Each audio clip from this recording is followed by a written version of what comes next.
सबको पता ही है। और उसमें जो लाइव बता सकते हैं वहाँ किस तरह से गुजरी है, वहाँ किस तरह से छात्रों के साथ गुजर रही है। तो नमन जो साथी अपना रोहतक का ही रहने वाला है और वहाँ MBBS 4th ईयर का छात्र है।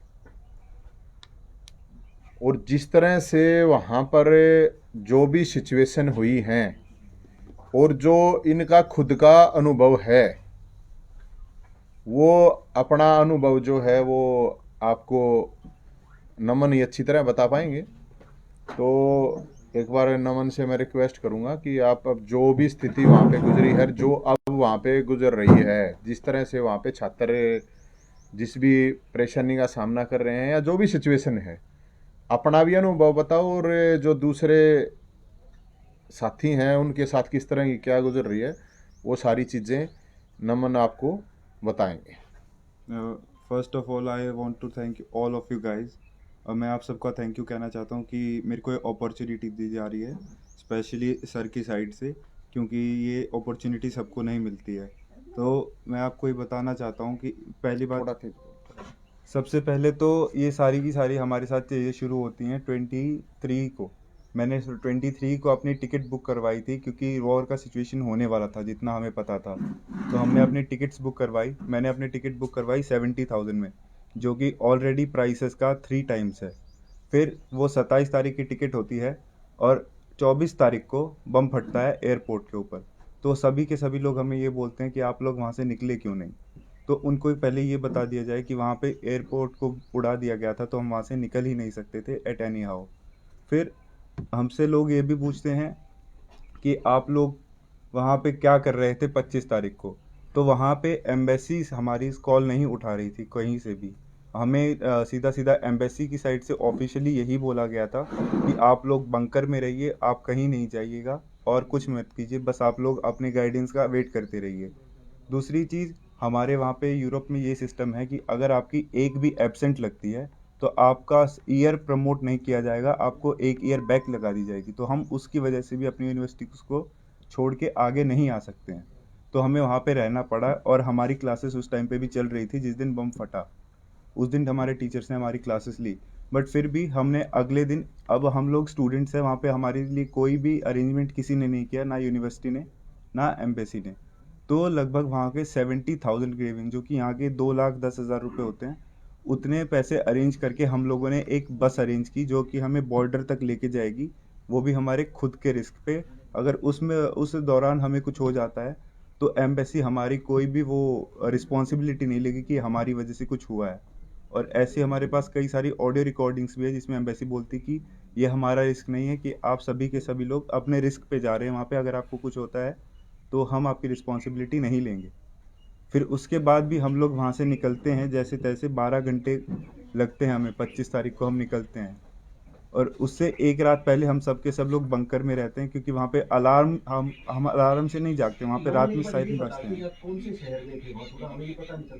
ठीक है, मैं विनित्सा शहर से हूँ, VNMU से, और 4th ईयर का मैं स्टूडेंट हूँ। अभी 3 महीने में मैं 5th ईयर में जाने वाला था। तो अभी हमें ये पता ही नहीं कि वहाँ पे हमारे साथ क्या होगा या हमारी डिग्री का क्या होगा, 4 साल हमारे क्या हुए क्या नहीं। हाँ बता, शुरू करो भाई। तो यही है कि सबसे पहले तो अभी गवर्नमेंट भी बोल रही है कि आप लोग वहाँ पे क्यों जाते हैं, यूक्रेन में आप क्यों जा रहे हैं दूसरी जगह पे। तो मेरे पापा एक आर्मी से रिटायर्ड इंसान हैं, उनके सिंपल पेंशन आती है, तो वो हम लोग इतना अफोर्ड नहीं कर सकते हैं। मैं गया था गुड़गांव में SGT यूनिवर्सिटी में, वहाँ पे प्राइवेटली मांगते हैं कि यहाँ पे 1.5 करोड़ रुपए लगेगा। तो हम उतना अफोर्ड नहीं कर सकते हैं। हम जहाँ पे अफोर्ड कर सकते हैं हम वहीं पे जाएंगे, वहीं पे हम पढ़ेंगे। और यहाँ पे हमारे पास इतनी सीट्स भी नहीं होती। तो यहाँ पे हम एज ए स्टूडेंट, हमारे लिए सही नहीं है कि हम इतना पे कर पाएँ किसी भी चीज़ के लिए। और फिर जब हम लोग वहाँ से बसेस लेके बंकर के लिए, बॉर्डर के लिए निकलते हैं, तो वहाँ पे 12 घंटे हम बस में निकालते हैं, क्योंकि वहाँ पे ऑलरेडी इतना ज़्यादा ट्रैफिक जैम होता है। फिर उसके बाद जब हम वहाँ पे पहुँचते हैं तो इंडियंस की बसेस को बॉर्डर से 10 किलोमीटर दूर ही रोक दिया जाता है। वहाँ से हम सबको पैदल जाना पड़ता है बॉर्डर तक। बॉर्डर पे पहुंचने के बाद वहाँ पे हम लोग एटलीस्ट 2,000 इंडियंस थे। वहाँ पे ना हमारे कहीं पे रहने के लिए कोई बैठने तक की जगह नहीं थी। हम लोगों ने 2 दिन वहाँ पे खड़े खड़े निकाले हैं। ना हम बैठ सकते हैं, ना हम लेट सकते हैं, ना कुछ खाने का ना पीने का, ना वहाँ पे इंटरनेट है, ना वहाँ पे हम कहीं पे अपना मोबाइल रिचार्ज कर सकते हैं, जो बेसिक एक नीड होती है। और वहाँ पे सबसे बड़ी चीज़ आर्मी का एरिया है, लेकिन वहाँ पे कोई भी ऑर्गेनाइज सिस्टम नहीं है कि ऐसे बच्चों को बॉर्डर से पास किया जाएगा। और एम्बेसी ने बोला था हमें कि आप लोग बस जाइए बॉर्डर पे और आपको वहाँ से निकाल देंगे, लेकिन वहाँ पे ऐसा कुछ नहीं हो रहा है। हम देख रहे हैं वहाँ पे इजिप्शियंस आ रहे हैं, उनको 15 मिनट के अंदर निकाला जा रहा है। मोरक्कन्स आ रहे हैं, उनको निकाला जा रहा है। नाइजीरियंस आ रहे हैं, निकाला जा रहा है। यूक्रेनियंस को तो उनकी गाड़ियों के साथ निकाला जा रहा है, जो उनके पर्सनल व्हीकल्स हैं। मेरे पास उनके फोटोज भी हैं कि वो गाड़ी से निकलते ही नहीं है। और यहाँ तक कि इंडियंस की तो वहाँ पे कुत्तों से भी कम की औकात है, क्योंकि वहाँ पे कुत्तों को इवैक्यूएट किया जा रहा है, लेकिन इंडियन स्टूडेंट्स को नहीं। वहाँ पे साइड में एक कैफ़े है, उसके अंदर वहाँ पे खाने पीने का अगर कुछ होता है तो वहाँ पे साफ साफ लिख दिया है कि Indians are not allowed here. ना हम उसके अंदर जा सकते हैं, ना हम वहाँ पे वॉशरूम कुछ भी यूज़ कर सकते हैं। और रात में जब वहाँ पे हम लोग रुकते हैं कि यहाँ पे पहले ही हमें 2000 बच्चों के बीच में से, जाहिर सी बात है कोई सिस्टम नहीं है, तो भीड़ में से निकल के जाना बहुत मुश्किल काम है। और तो और फिर वहाँ पे मिलिट्री वाले 15 मिनट में बस एक बच्चे को निकाल रहे हैं, तो आप सोच लीजिए 2000 को कितने टाइम में निकालेंगे वहाँ से। मतलब कोई होप ही नहीं थी कि हमारे निकलने की। वो अगर हम कहीं पे आगे जाते हैं तो वो रैंडमली किसी को भी निकाल रहे हैं। और जो अगर कोई बच्चा जाके आगे बात करता है या फिर कुछ बोलता है कि हम इतने देर से खड़े हैं, कोई कोई 3 दिन से खड़ा है, कोई कोई 4 दिन से खड़ा है, तो उनको उठाते हैं और पीछे फेंक देते हैं, लिटरली फेंक देते हैं। और अगर फिर भी अगर भगदड़ मचती तो फायरिंग करना शुरू कर देते हैं, एयर फायर करते हैं। और लड़कियों को भी मैंने देखा है कि वहाँ पे कई, मेरे सामने खुद 2 लड़कियां बेहोश हुई हैं वहाँ पे, उनके लिए कोई इमरजेंसी ट्रीटमेंट नहीं था। एक को हाइपोथर्मिया हो गया था और एक का इलेक्ट्रोलाइट डिसबैलेंस हो गया था। वहाँ पे उसके लिए कोई इमरजेंसी सर्विस कुछ भी नहीं थी। और रही कई बात फिर हम बच्चों के पास बॉर्डर क्रॉस करने की, तो वहाँ पे अलग अलग नेशनलिटीज़ को पता नहीं क्यों इतनी प्रायोरिटी दी जा रही थी, लेकिन इंडियंस की कोई प्रायोरिटी नहीं थी। बताओ जो भी अच्छा, एक्सपीरियंस है कब तेरा कब वो। कब लौटे हो? कौन से कंट्री से आए हो? हम अभी आए हैं रोमेनिया की कंट्री से। बट हाँ। वहाँ पे जब हम रात में रुके हुए थे, तो रात में स्नोफॉल इतनी तेज़ होती है कि जैसे कि मैं अभी वहीं से आया हूँ, तो मैं अभी स्नो बूट्स में ही हूँ। और मैंने इसके नीचे भी अच्छे खासी लेयरिंग की हुई थी, लेकिन वहाँ पे खाना पीना था नहीं। तो वहाँ पे अगर आप एक दिन के लिए आप खड़े रहेंगे तो आपको भी पता है कि कितनी देर में आपके पैरों दुखने लग जाएंगे। वहाँ पे हम खड़े हुए हैं, आगे से भीड़ आ रही है, पीछे से धक्के आ रहे हैं, और वहाँ पे खड़े रहने की जगह तक नहीं है। तो पैर हमारे लिटरली रात में 8 बजे के अराउंड पैर कांपने शुरू हो गए थे मेरे। यहाँ पे मेरी जो मसल्स होती हैं सारी की सारी क्रैम्प में आ गई।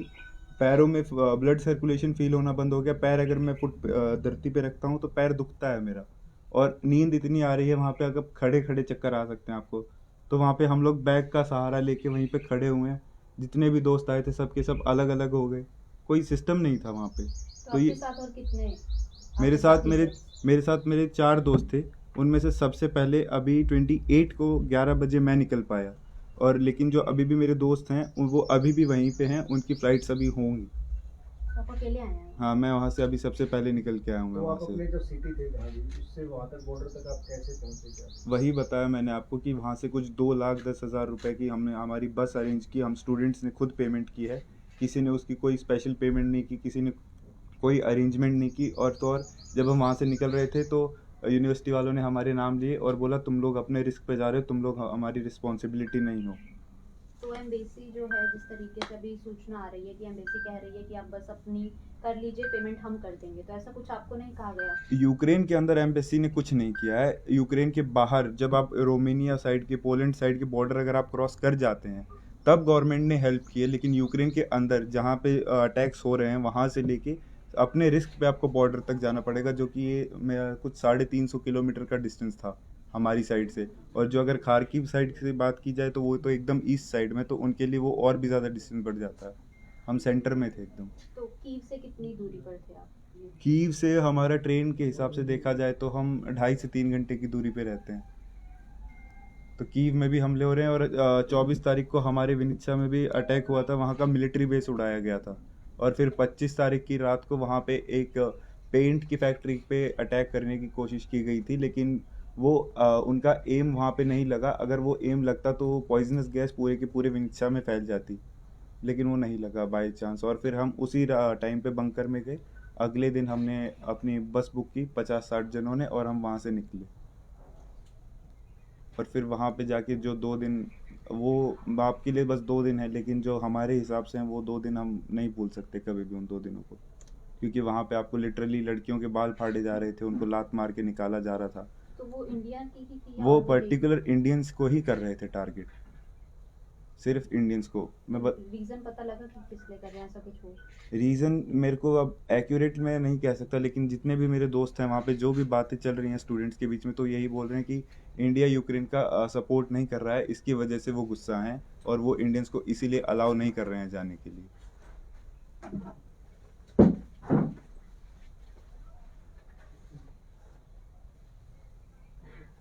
और पूछ लो जो कुछ पूछना जो है तो। पूछना है पूछ लीजिए, मैं बता दूंगा, क्लियर बता आज दूंगा आपने सब। जैसे कहा कि काफी स्टूडेंट फीस की वजह से ही, मतलब इतने स्टूडेंट वहाँ क्यों जाते हैं यूक्रेन में पढ़ने? फीस की वजह से ही, मेन तो यही है, फीस की वजह से है। क्योंकि अभी हम भी ऐसे बच्चे नहीं हैं, क्योंकि हमने भी नीट के एग्ज़ाम दिए हैं, वहाँ पे हम देखते हैं कि सीट्स इतनी है, पॉपुलेशन इतनी ज़्यादा है, तो वहाँ पे नहीं मिल पाता। अब इसका मतलब ये तो नहीं है कि कोई भी बच्चा बस जिसको सीट नहीं मिल रही है गवर्नमेंट में, वो अपनी लाइफ के साथ कुछ करे ही नहीं, तो उसको जहाँ पे होप मिलेगी वो तो वहीं पे जाएगा ना। तो वहाँ कितनी डिफरेंस, वहाँ कितना वहाँ 30 लाख? वहाँ पे आज जो मेरी फ़ीस है, जैसे कि वहाँ पे $400-500 हर साल की बढ़ जाती है, तो मेरी जो फ़ीस है वो 6 साल की मेरी 19 लाख से 20 लाख के अंदर पूरी निपट जाती है। लेकिन यहीं पे जब हम एसजीटी में गए थे गुड़गांव में, तो उन्होंने सीधा 1.5 करोड़ के अराउंड पैसे बता दिए थे। तो आप बताइए कैसे अफोर्ड करेगा कोई मिडिल क्लास इंसान। अच्छा, वहाँ 1 साल ज़्यादा है, 6 साल की? 6 साल है, लेकिन वहाँ पे आप लैंग्वेज सीखते हैं और आपकी डिग्री की इंपॉर्टेंस भी वहाँ से ज़्यादा रहती है। तो इंटर्नशिप फिर इसके बाद? इंटर्नशिप आप आके यहाँ पे कर सकते हैं चाहे तो, वरना आप वहाँ पे भी डायरेक्ट डॉक्टर बन सकते हैं और आपका लिए पूरे के पूरे यूरोप में आप कहीं पे भी जाके काम कर सकते हैं, आपको कोई अलग से टेस्ट देना नहीं पड़ता है वहाँ पे। अच्छा, पढ़ाई का कंपैरिजन करें यहाँ की और मेडिकल की पढ़ाई, वहाँ में कितना कुछ डिफरेंस है? जी पढ़ाई तो देखिए सारे के सारे कॉलेजेस में सेम होती है, बच्चों को खुद पढ़ना पड़ता है। जितने भी टीचर्स होते हैं वो आपके पास आते हैं, वहाँ पे आपको 100% अटेंडेंस, आप एक क्लास की भी छुट्टी नहीं ले सकते हैं। यहाँ पे आप 75% अटेंडेंस है, तो वहाँ पे आपको हर क्लास में जाना पड़ेगा, टीचर आपसे हर क्लास में पूछता है। अगर आप नहीं देते हैं वहाँ पे, तो आपका वो पहले आपका रिटन टेस्ट भी होता है, आपका ओरल टेस्ट भी होता है, आपको उन दोनों में पास करना पड़ता है। और इन सारों का मिला के आपको मीन मार्क्स आपको 60% लाने ही पड़ते हैं, वरना आप क्वालिफाई नहीं करेंगे अगले ईयर के लिए और आपको बैक लगा दी जाएगी। तो वहाँ से हम नहीं निकल सकते हैं ऐसी सर औसत से सिचुएशन में। कितने बच्चे होंगे अगर आपकी नॉलेज में हो तो? जी एक मैं ही यूनिवर्सिटी में होंगे? एक ही यूनिवर्सिटी में देखिए, मैं मिनिमम 50 तो कह ही सकता हूँ जिनको मैं जानता हूँ, रोहतक से। तो आए कितने हैं ये नॉलेज में हो तो? जी मेरे तो जितने फ्रेंड्स थे वो तो निकल के आ गए हैं, बाकी अभी इतना मुझे नहीं पता है, बट कुछ अभी जो हैं उनके बॉर्डर क्रॉस हो गए हैं, लेकिन उनकी फ़्लाइट्स नहीं हैं अभी फ़्लाइट्स का भी वहाँ पे कोई सिस्टम नहीं चल रहा है। तो बॉर्डर क्रॉस करने के बाद फ्लाइट तक का सफर कैसा रहा? देखिए बॉर्डर क्रॉस करने के बाद, फ्लाइट के बाद, वहाँ पे रोमेनिया में सब अच्छा था, वहाँ पे रोमेनियंस लोग ने हमें अच्छा ट्रीट किया है, हमें दिन में खाना वगैरह सही मिलता है। बट वहाँ पे वही प्रायोरिटी के हिसाब से है कि पहले गर्ल्स को प्रायोरिटी दी जा रही है हर जगह पे। पता नहीं हम लोगों ने ऐसा क्या किया है कि हम लोग लड़के हैं तो हमें प्रायोरिटी नहीं दी जाती कहीं पे भी। वहाँ पे बोल रहे हैं कि पहले बॉर्डर पे गए हैं तो बोल रहे हैं पहले लड़कियों को निकाला जाएगा, वहाँ पे फिर जा रहे हैं फ़्लाइट्स के लिए तो पहले बोल रहे हैं कि यहाँ पे भी पहले लड़कियों को निकाला जाएगा। मतलब लड़कों का कोई इंपॉर्टेंस ही नहीं, चाहे उसको कुछ भी हो रखा हो। राइट टू इक्वालिटी का बस वो एक सिस्टम बना के क्रिएट वहाँ के कर माहौल में बच्चे एडजस्ट हो जाते हैं? कैसा रहे खान पान, किस तरह से? जी एडजस्ट करना पड़ता है, क्योंकि अगर आप यहाँ से उतनी दूर जा रहे हैं तो आपको सेक्रीफाइस कुछ तो करना पड़ेगा, वरना आप पहली बात तो कोई घर से दूर जाके खुश नहीं होता है, बट वहाँ पे आपको एडजस्ट करना पड़ेगा। मेरे पास वहाँ की वीडियोस भी हैं, फ़ोटोज़ भी हैं जिसमें कि उनको निकाला भी नहीं जाता है, और ऑडियोज़ भी हैं एम्बेसी से बात करने वाले बच्चों की, जिसमें कि उन्हें डायरेक्टली यही बोल दिया गया है कि आप लोग बंकर में रहिए, आप हमारी रिस्पॉन्सिबिलिटी नहीं है अभी के लिए, हम आपको कोई एडवाइस नहीं दे तो आप सकते। बंकर में ही रह रहे थे? जी हाँ, बंकर हमारी यूनिवर्सिटी के अंडर में भी थे और हॉस्टल्स के अंडर भी थे। और अभी जो एक लड़का मरा है वो भी ऐसे ही आया है कि वो बस अपनी ग्रॉसरी शॉपिंग के लिए गया था और उसी टाइम पे वहाँ पे फायरिंग हुई और वो मर गया वहाँ पे। कर्नाटक साइड से नवीन नाम का एक लड़का था, 4th ईयर का। आप ही की क्लास का था फिर? वो दूसरी यूनिवर्सिटी का था। सारी यूनिवर्सिटीज़ के बच्चे, मेन बॉर्डर पे बहुत ज़्यादा प्रॉब्लम था, बहुत, आप समझ नहीं सकते हैं उस प्रॉब्लम को, क्योंकि वहाँ पे कोई सिस्टम ऑर्गेनाइज नहीं था। अब आप 2000 बच्चों को यहाँ पे खड़ा कर देंगे तो आपको पता भी नहीं चलेगा कि पहले किसको निकालना है, और वो निकाल भी नहीं रहे थे इंडियंस को। तो आप वहाँ पे ना आपको खाना मिल रहा है, आप फ्रस्ट्रेट खुद होंगे और वहाँ पे हड़दंग मचेगी। वहाँ पे बच्चे गिर रहे हैं तो बच्चे उसी के ऊपर से चले जा रहे हैं, किसी को कोई फ़र्क नहीं पड़ रहा है वहाँ पे। मेरे दोस्तों को मेरे सामने उठा उठा के ऐसे फेंका गया है। जब भी अगर कोई सामने आ जाता है तो वो तो ट्रेंड है, वो तो मारने के लिए ट्रेंड है। वो सीधे के सीधे लाते हैं, गन पॉइंट कर देते हैं, बोलते हैं कि अगली बार तुमने ऐसा किया तो हम तुम पे गोली चला देंगे। तो वो यूक्रेनियन सोल्जर्स थे? हाँ, वो यूक्रेनियन सोल्जर्स थे। और जब भी वो हमें बोलते हैं कि एक लाइन बनाई जाएगी, तब हम लाइन बनाते हैं और वो साइड से आते हैं, सारे के सारे यूक्रेनियंस 5 मिनट भी वेट नहीं करते हैं, उनको निकाल के ले जाते हैं बॉर्डर से। तो वहाँ पे इंडियंस की, इंडिया के बाहर जितना हम यहाँ पे बोलते हैं कि हम इंडियंस इतने बड़े हैं, हमने ये अचीव किया है, वो अचीव किया है, बाहर हमारी वैल्यू ज़ीरो है। कोई हमारी रिस्पेक्ट नहीं करता है वहाँ पे। बाहर जाने का सिर्फ यही एक मकसद रहता है कि यहाँ पर फीस ज़्यादा है और वहाँ पर बस यही, रीजनेबल हो जाता यहाँ पे जब सीट ही नहीं है, हम कहाँ पे जाएं? अगर हमें यहीं पे मिलेगा तो कोई कोई पागल ही होगा जो अपना देश छोड़ के जाएगा, क्योंकि वहाँ पे हमारा एनवायरनमेंट नहीं है। वहाँ पे हमें -20, 25 डिग्री में रहना पड़ता है, पानी वानी हमें सूट नहीं करता है, वहाँ पे सारा सिस्टम अलग है। तो कोई क्यों जाएगा वहाँ पे? बस यही एक रीज़न है कि यहाँ पे हमारे पास सीट्स नहीं होती। कैटेगरी वाइज इन्होंने डिवाइड कर रखा है सारी की सारी सीट्स को, तो हमें मिल ही नहीं पाती है। जनरल पे। हाँ, और फिर फीस इतनी ज़्यादा रह जाती है, तो कहाँ जाएगा बच्चा?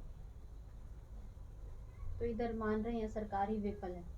सरकार, अब ये मैं नहीं बोल सकता हूँ, क्योंकि मैं तो अभी बस एक स्टूडेंट हूँ। वो सरकार वो जानती है, लेकिन जो हम पे बीत रही है मैं वही बता सकता हूँ। अगर जैसे कि ये बोलते हैं कि पॉपुलेशन इतनी ज़्यादा है, अगर पॉपुलेशन ज़्यादा है तो उन पॉपुलेशंस को हैंडल करने के लिए आपको जॉब्स भी ज़्यादा चाहिए होंगे ना, तो आपको उनको जॉब्स की वैकेंसी देनी चाहिए। इतना तो मैं समझता हूँ। अगर पॉपुलेशन ज़्यादा है तो रोज़गार भी ज़्यादा होना चाहिए। अगर कोई यहाँ पे खाने वाला ज़्यादा बैठा है तो खाना बनाने वाला भी तो चाहिए होगा, उसको भी तो पैसे बनाएंगे तो पैसे मिलेंगे, उसको रोज़गार मिलेगा। सिंपल है ये। बट मैं गवर्नमेंट का वही है कि बॉर्डर के बाद हमें कोई दिक्कत नहीं है, लेकिन बॉर्डर तक पहुंचना हमारे लिए बहुत डेंजर काम है।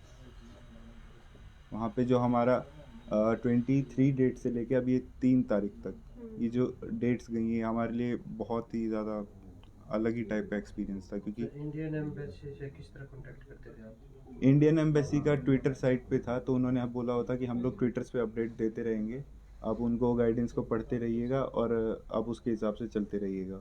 बट जब कॉल्स की बारी आती तो नहीं उठाते हैं। कभी उठा लेते हैं, जो उठाते हैं तो उनको उल्टा जवाब दे देते हैं, बोलते हैं कि हमने किया ही, हम कुछ कर ही नहीं सकते, इंडियन गवर्नमेंट से अगर कुछ ऑर्डर आएगा तब हम तुम्हारे लिए भेजेंगे। एक लड़की की ऑडियो क्लिप है, उसमें वो लड़की पूछती है उनसे कि सर आप लोग यहाँ से हमें इवैक्यूएट कब करेंगे। वो शायद कीव या खारकीव से बोल रही होती, तो बोलती कि हम तो कुछ कर ही नहीं रहे हैं, हमारे पास तो कोई ऑर्डर ही नहीं है। तो बोल रही कि जो बच्चे इंडिया में जाके बोल रहे हैं कि thank you for the embassy and thank you for the government, तो वो क्यों बोल रहे हैं? वो बोल रहे हैं कि वो सारे के सारे बच्चे अपने रिस्क पे बॉर्डर गए हैं, और वो तो अब मीडिया को ना तो आप चलाते हैं ना हम चलाते हैं। जो वो चाहेंगे वो तो वो बोलेंगे, ना आप पे कर रहे हैं मीडिया को, ना हम, उनको कोई बंद नहीं कर सकता। उन्हें ऐसे बोल रहा है। मतलब इंडियन एम्बेसी नहीं लाएगी, पहले ऑलरेडी बच्चे आ चुके हैं? इंडियन एम्बेसी ने, मैं बता रहा हूँ आपको फिर से, बॉर्डर के बाद उन्होंने हेल्प की है, बॉर्डर के तक नहीं? बॉर्डर तक कुछ हेल्प नहीं है। बॉर्डर पे अगर अब बच्चा मर भी जाता है तो वो उनकी रिस्पॉन्सिबिलिटी नहीं है, डायरेक्ट यही है। इंडिया से कितने होंगे? मेरी खुद की यूनिवर्सिटी 2 से 2,500 बच्चे हैं, खुद Indians? इंडियंस, सिर्फ इंडियंस। और बाकी की यूनिवर्सिटी से तो पूछो ही मत। और जो बच्चे अभी भी फंसे हुए हैं, मैं तो यही सोच रहा हूँ कि वो निकलेंगे कैसे। यहाँ पे अभी हम तो आ जा रहे हैं, जो बॉर्डर क्रॉस कर जा रहे हैं वो सेफ है, लेकिन जो अभी भी वहाँ पे फंसे हुए हैं उनको निकालना मेरे हिसाब से एक बड़ी प्रायोरिटी है। क्योंकि वहाँ पे इंडियंस के लिए कोई रिस्पेक्ट नहीं है, और वहाँ पे वो लोग पहले ही गुस्सा है इंडियंस से, क्योंकि इंडिया ने उनका सपोर्ट नहीं दिया। तो ऐसा कभी 4 साल में नहीं देखने को मिला इधर ही, अभी हाल ही में? अभी जो भी हुआ यही हुआ, पहले कुछ ऐसा नहीं हुआ था। हो गया जी। तो मुख्य रूप से बात ये है कि ये आज ही आया है वहाँ से। अभी मैंने आके सोया भी नहीं, मैंने जूते भी नहीं निकाले, हाँ, मैं आज ही आया? सोया, हाँ। हाँ अभी आया हूँ मैं, जस्ट आज आया सुबह ही मैं अभी। उतरा हूँ 9 बजे की मेरी, यहाँ पे मैं निकला हूँ एयरपोर्ट से, और मैं अभी यहाँ पे पौने 2 का टाइम, पौने 2 का टाइम तो पौने दो। जो सिचुएशन है ये उस लाइव ही बताई है, इसने ही बताई, हमने तो कुछ बताया नहीं है। तो अभी भी जो वहाँ पे हज़ारों स्टूडेंट फंसे हुए हैं ना, तो उसके लिए जो इन्होंने सिचुएशन बताई, तो वो सिचुएशन ये है कि बॉर्डर क्रॉस के बाद जो हेल्प हो रही है वो तो ठीक है, लेकिन जो बॉर्डर तक हेल्प की ज़रूरत है, उसके लिए हम तो सरकार से यही रिक्वेस्ट करेंगे कि जो हज़ारों स्टूडेंट वहाँ फंसे हुए हैं अलग अलग तरीके से। अब ये बता रहा था कि वहाँ पे बंकर में ऊपर से बम बरसे थे ना भाई, हाँ जी, हमारे वहाँ पे मिलिट्री बेसिस को उड़ाया गया है खारकीव के। ऊपर अगर से आप बम बरसन लग रहे हैं। अगर आप खारकीव की वीडियोस देखेंगे तो आपको साफ साफ दिखेगा कि इतना अच्छा, इतना सुंदर शहर था और उसको अभी पूरा का पूरा उड़ा दिया गया और बच्चे वहीं पे फंसे हुए हैं। मेरी दोस्त से बात हुई, वो खारकीव में था, तो मैंने उससे बोला कि यार हमारे यहाँ पे तो बम फटा है। वो बोलता है बस तुम्हारे वहाँ पे यही हुआ, यहाँ पे आर्मी ने इन्वेड कर लिया, हम लोग निकल भी नहीं सकते कहीं। तो बहुत ही सिचुएशन ख़राब है। तो हम तो सरकार से यही अपील करेंगे, और केंद्र सरकार से भी। अभी जैसे हरियाणा सरकार ने एक मुंबई में बनाया है कोई सेंटर, तो मुंबई तो अपने आप आ जाएंगे। मुंबई में सेंटर की ज़रूरत थोड़ी है। मुंबई में तो आने के बाद क्या ज़रूरत है सेंटरमेंट, यहाँ से वो वहाँ तो आ जाएंगे अपना देश आने के बाद। लेकिन कोशिश सरकार को ये करनी चाहिए कि जितना हो सके कि जहाँ लोग फंसे हुए हैं ऑलरेडी, और बॉर्डर तक सरकार उनको लेके आने की मेरे ख्याल में कोशिश करे। और जो और भी कई साथियों से मेरी जो वहाँ पे हैं उनसे भी बात जब हो रही है, तो वो ये कह रहे हैं बहुत से इलाके तो ऐसे हैं कि या तो बर्फ़ ही बर्फ़ पड़ रही है, या फिर कहीं पे बम ही बम पड़ रहे हैं, या कई जगह ऐसी हैं कि वहाँ पे धुआं ही धुआं है। मतलब पता नहीं कैसे चल रहे हैं वो अपने हिसाब से। मतलब एक बहुत ही अब खतरनाक। जैसे ये वाली फोटो मैंने खींची थी, इसके अंदर मोरक्कन्स बैठे हुए हैं और ये यहाँ पे इंडियंस ये जितने भी खड़े हैं ये तो बहुत कम है। अभी पीछे मेरे से और भी बहुत सारे पीछे हैं बच्चे इसमें। तो इसके अंदर ये मोरक्कन्स को उतरना भी नहीं पड़ रहा है बस से, उनका डायरेक्ट बॉर्डर पास हो रहा है और हम वहाँ पे खड़े हैं 2-2 दिन से।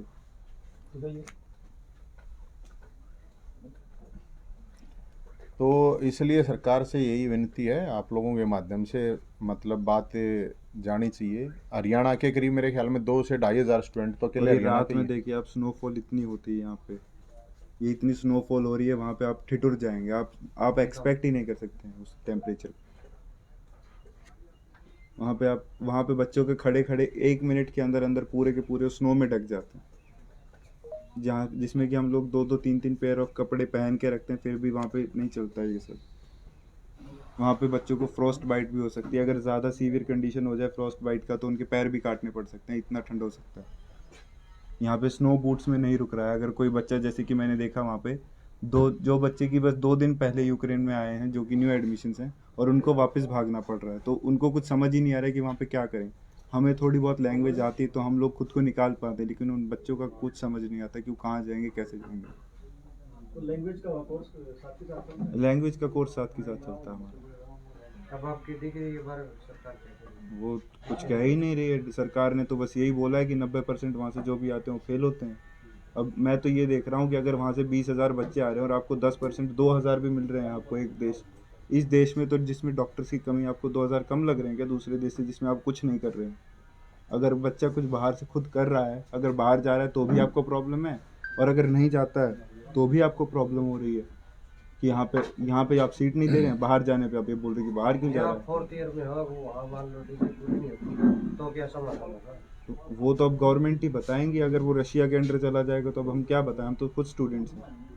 अगर यहाँ पे गवर्नमेंट ट्रांसफ़र होंगे, वरना फिर क्योंकि इनके लॉज भी ऐसे ऐसे निकले हुए हैं कि अगर आप ट्रांसफ़र लेके किसी यूनिवर्सिटी से जाएंगे तो फिर आपको एडमिशन नहीं भी दिया जाएगा, आप टेस्ट नहीं दे सकते। यहाँ पे हर बार कुछ ना कुछ नए लॉज निकाल देते हैं हमारे अगेंस्ट।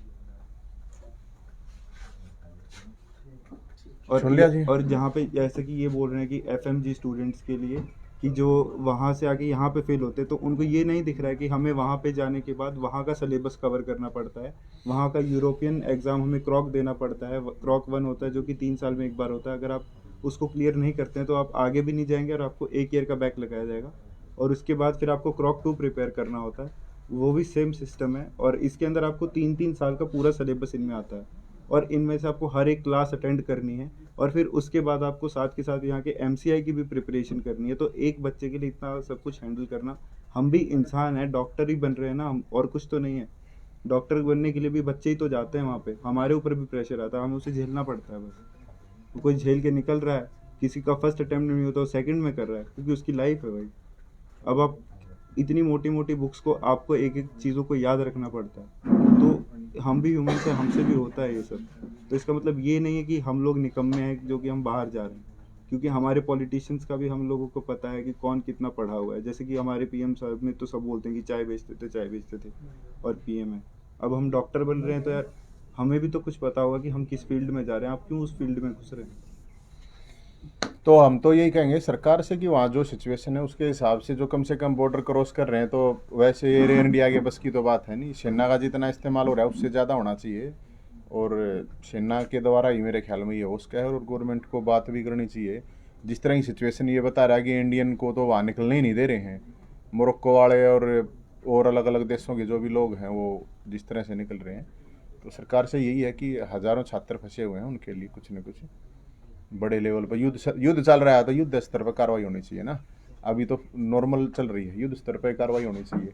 तो सेना को पूरी तरह से लगा के उठे 4,000, तो जितने जहाज हैं अपने पास कमी थोड़ी है जहाज़ की, तो जहाज तो ज़्यादा लगाए जा सकें कम से कम में। उसमें जहाज लगाना में कोई ये थोड़ी है कि भाई कोई और अलग से कोई वो बनाना पड़ेगा, जहाज तो है ये खड़े खड़े खराब बनाने हैं, तो जहाज तो लगा सके हैं कि जब 4 जहाज जा सके हैं तो 40 भी जा सके हैं उस जगह पे। और जो सिचुएशन ये बता रहे आप तो बैठ के यहाँ वैसे सोच के हैं, अब जो सिचुएशन तय आ कि भाई अब जो आप- फंस रहा है तो वो ही बताओगा। अब आप लोगों के सामने गोलियां चलेंगी तो आप कैसे रिएक्ट करेंगे? हमारे सामने चल रही, लेकिन हमें वहीं पे खड़ा रहना पड़ रहा है क्योंकि हमें उस जगह से निकलना है। दिन में हमारे सामने 4-4, 5-5 बार गोलियां चलती है, कहाँ जाएगा? हम बच्चे ही तो हैं अभी, हम वहाँ पे सोल्जर्स थोड़ी हैं जो कि अगर वो हम पे कुछ करेंगे तो हम उसके अगेंस्ट कुछ करेंगे। और मेन चीज़ वो बॉर्डर है, वहाँ पे अगर हम कुछ करते हैं तो हमें जाने भी नहीं दिया जाएगा, और वो चाहे तो हमें शूट भी कर सकते हैं क्योंकि वो बॉर्डर का एरिया है। बॉर्डर पे कोई खिलवाड़ तो हो नहीं सकता सिक्योरिटी के अगेंस्ट। ठीक है जी, थैंक यू।